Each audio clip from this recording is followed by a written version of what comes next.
I was told to basically lay across the table, down on the table, and I basically got spanked on the butt. With what? Anything? A wooden stick or a short bow, and then a plastic PVC pipe. All at the same time? Yes. Why didn't you go to a friend's place? Walk out and go to a friend.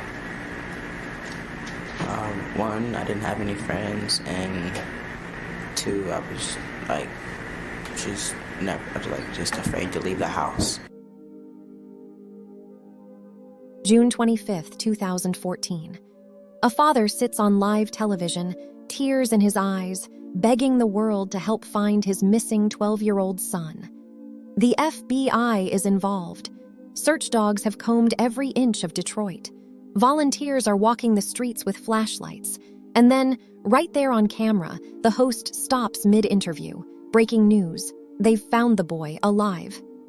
The father's face goes blank. His breathing gets heavy. He clutches his chest. Because they found his son in a place that makes absolutely no sense.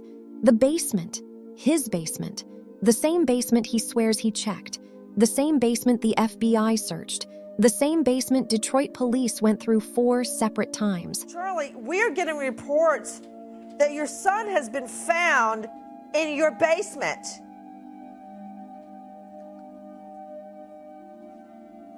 Sir? Mr. Bothuell, are you... What? But here's what nobody knew yet. This wasn't a runaway situation. This wasn't a boy playing hide and seek. What investigators were about to uncover would turn this missing child case into something much darker. This is the story of Charlie Bothuell V.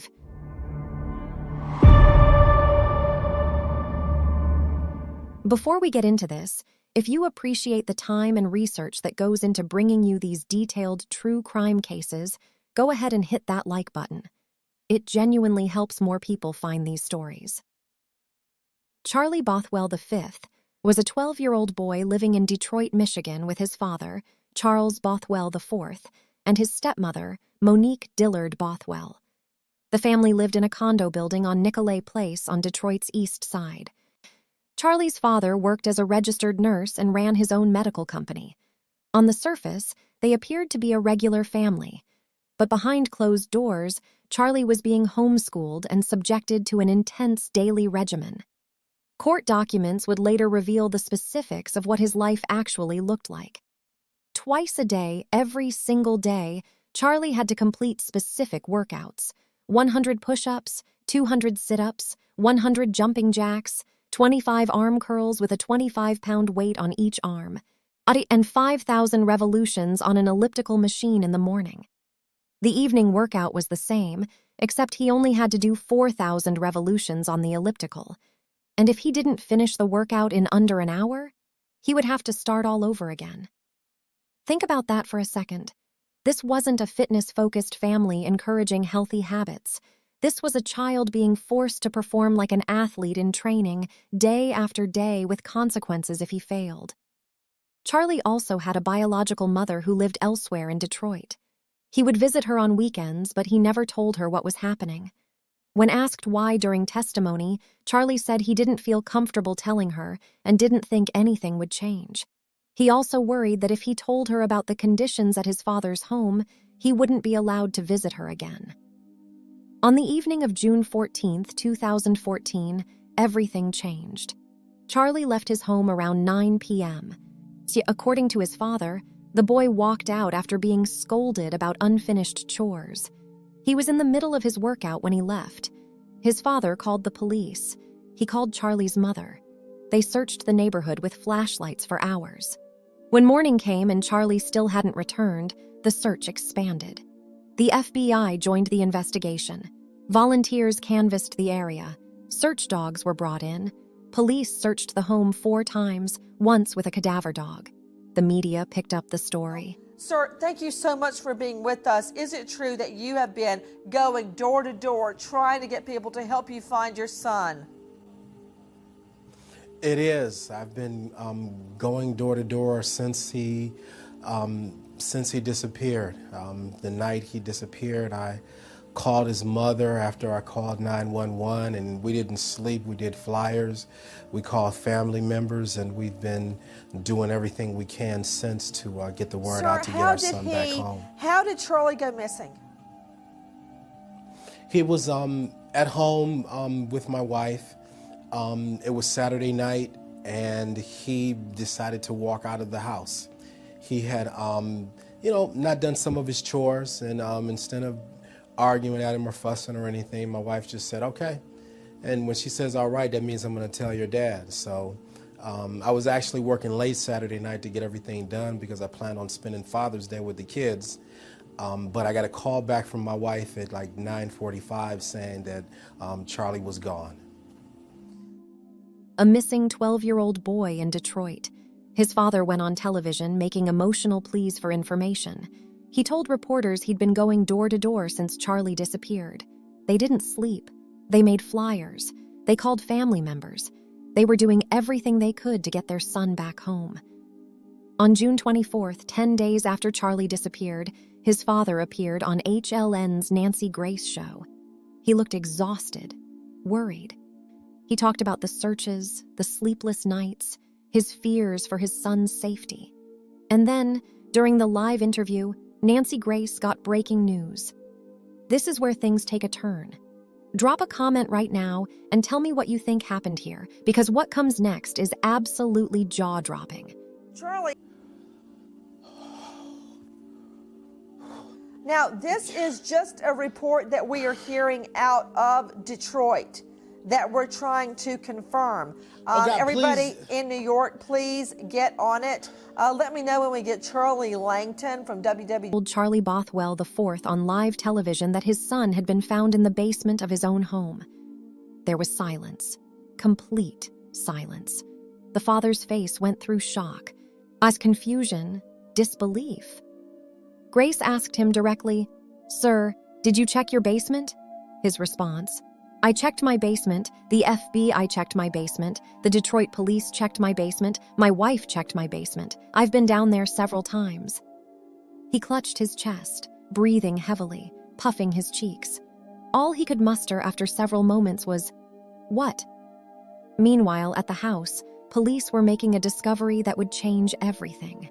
Detroit Police Chief James Craig said the 12-year-old was found crouching behind a makeshift barricade of boxes in the basement. A Detroit police detective sergeant testified that he used his flashlight to find Charlie behind a 55-gallon drum and stacks of boxes. But here's what stood out immediately. When the officer found Charlie and asked if his dad was home, Charlie said no, and then added, "Good." The officer reported Charlie was both nervous and excited, and he indicated he was hungry. There was bedding, soda bottles, and cereal nearby. Police said they did not believe the boy could have erected the barrier himself. Detroit Police Chief James Craig admitted they weren't certain at all that Charlie was in the basement during all those police visits. The question was, how could they have missed him? The basement was approximately 600 square feet and extremely cluttered. The detective testified he didn't go into the basement looking for a dead child and was not expecting to find him. Charlie was immediately taken to Children's Hospital of Michigan, and what doctors found would lead to criminal charges. We found him barricaded in the basement behind boxes and a large 5-gallon drum.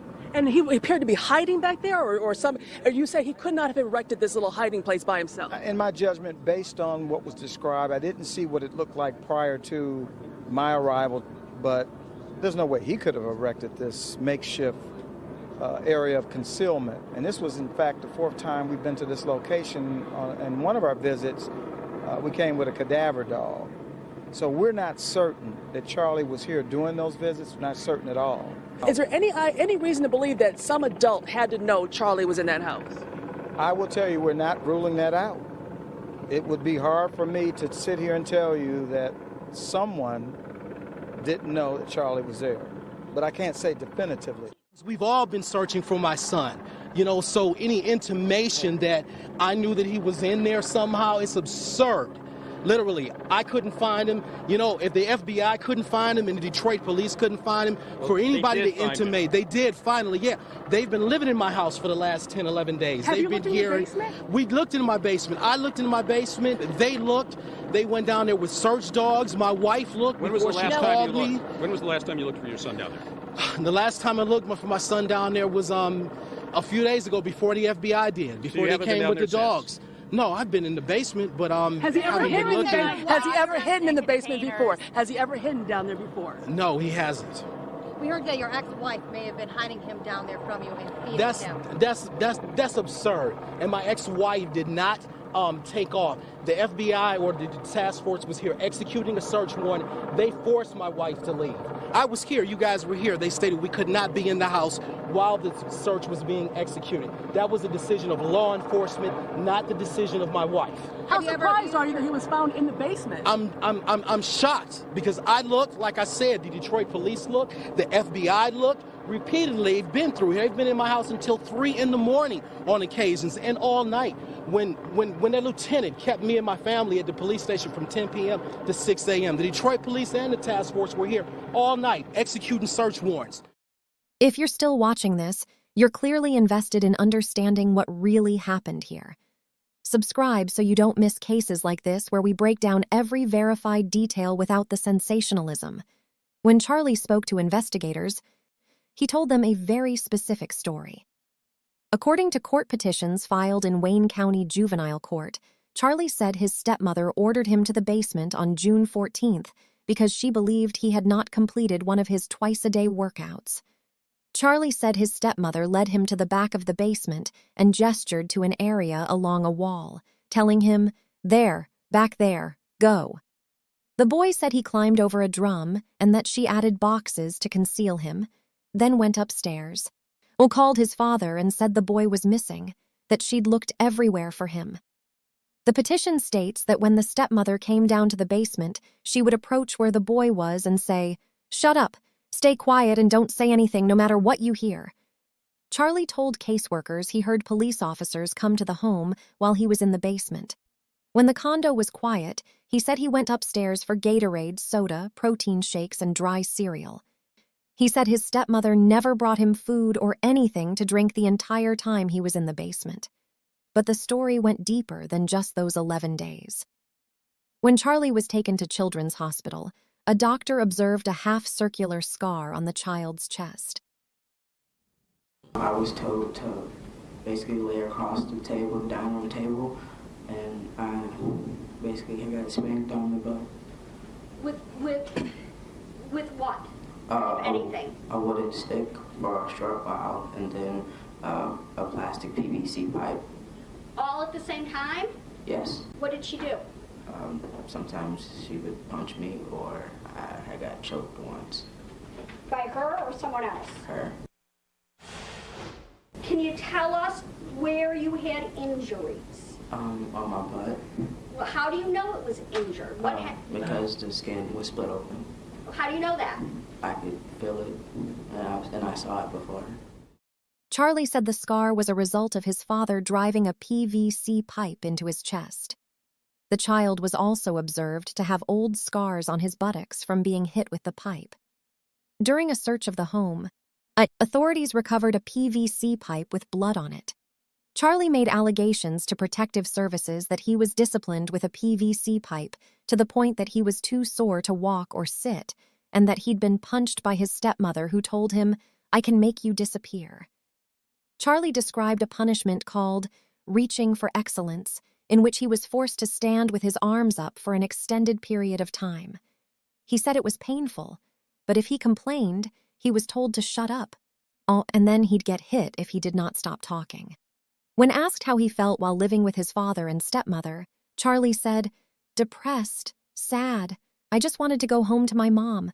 It was just a terrible place to be." Michigan Child Protective Services removed a 4-year-old boy and a 10-month-old girl from the home as an investigation into possible abuse continued. I want to know what you're thinking right now. How does a child stay silent in a basement while police search the house multiple times? Comment your thoughts below.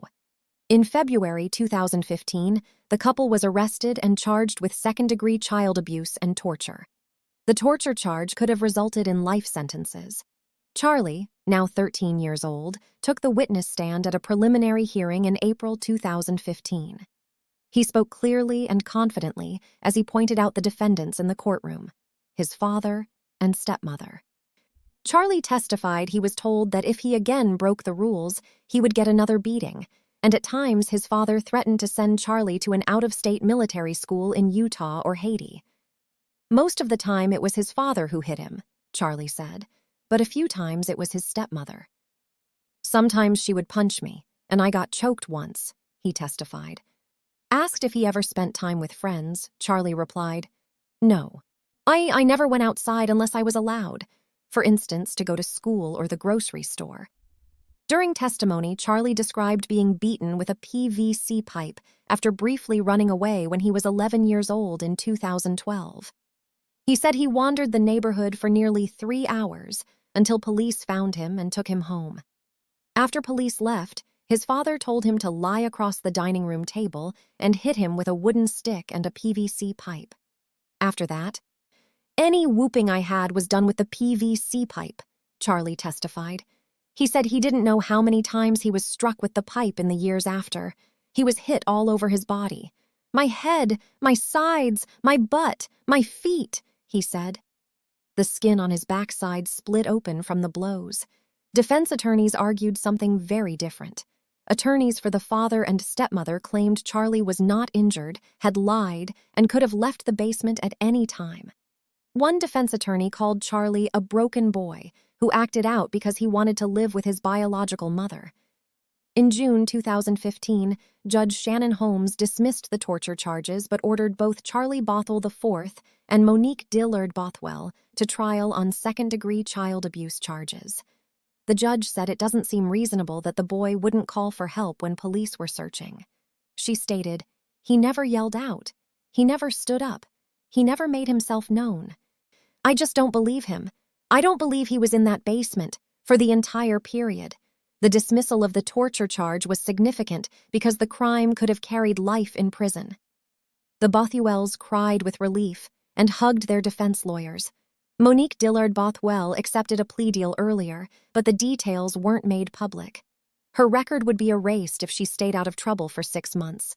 Initially, Sir Charlie Bothuell IV rejected a plea deal and declared he would take his case to trial. On January 19, 2016, everything changed. Charlie Bothuell IV pleaded guilty to fourth-degree child abuse before Wayne County Circuit Court Judge Margaret Van Houten. The torture charge and second-degree child abuse charges were removed in exchange for the guilty plea. He was sentenced to 18 months of probation and anger management classes. He was ordered to have no contact with his son, now 14-year-old Charlie Bothuell V. He also lost custody of his son. His record would be eligible to be expunged in 5 years. In court, the elder Bothwell said, "This process broke my family and my finances. It's time for me to move forward and begin rebuilding my life." A spokeswoman for the prosecutor's office said the deal was reached with Charlie Bothuell V in mind. The prosecution felt that this was a good resolution of the case, and it was appropriate under the facts. It allows the victim in the case to move on with his life and hopefully put the past behind him. Defense attorney Sean Patrick Smith stated, "The main factor is we felt that the prosecution had been using little Charlie as a pawn. There just wasn't any room for allowing them to put Charlie on the witness stand, having him suffer through that again." Fourth-degree child abuse is a misdemeanor. No jail time, probation, anger management classes. If you think this case deserves to be known and understood, share this video. These stories matter, and the more people who know the facts, the better. So where is everyone now? Charlie Bothuell V was placed with his biological mother immediately after being found. He's now an adult, approximately 24 years old in 2026. There are no public updates about his current life, which is exactly as it should be. He deserves privacy and the chance to rebuild away from the spotlight.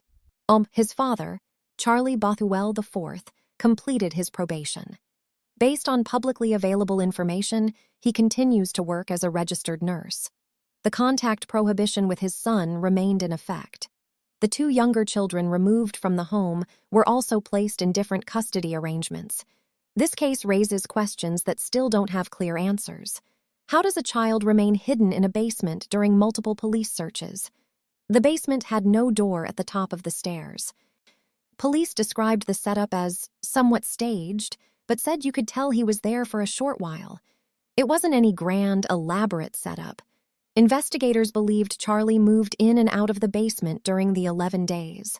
The live television moment when Charlie Bothuell V learned his son was found became one of the most replayed clips in true crime media. People analyzed his reaction frame by frame.